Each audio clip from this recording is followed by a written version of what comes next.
Kubernetes usually schedules pods for you. Manual scheduling is the exception path. You tell Kubernetes exactly which node should run a pod. In the normal path, a pod is created without node name. The scheduler watches for that unscheduled pod, chooses a node, and asks the API server to bind the pod there.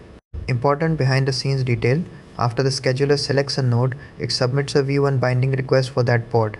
The API server then records the pod to node assignment. Pending does not always mean the container image is broken. Early in the life cycle, pending can simply mean the pod exists, but no node has been chosen yet. Here is the practical flow. First list the nodes. The name you put in node name must match one of these node names exactly.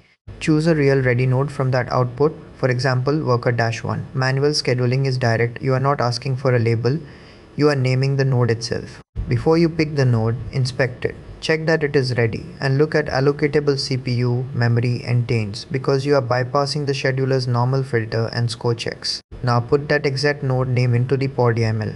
In the spec, node name worker-1 tells Kubernetes that this pod is already assigned to worker-1. After applying the manifest, check white output.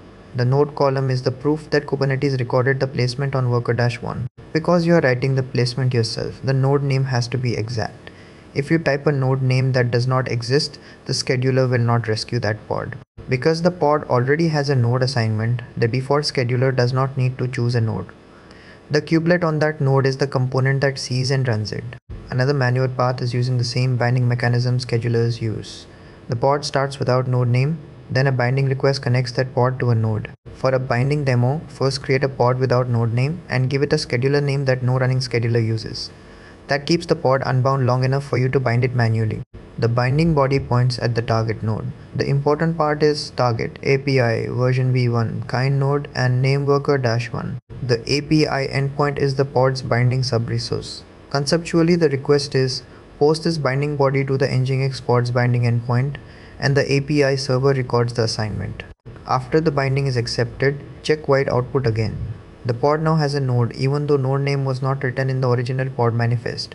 Manual scheduling is useful for learning and special cases, but it skips scheduler filtering and scoring. You are responsible for choosing a node that can actually run the pod. The Kubernetes docs warn that node name is for custom schedulers or advanced cases.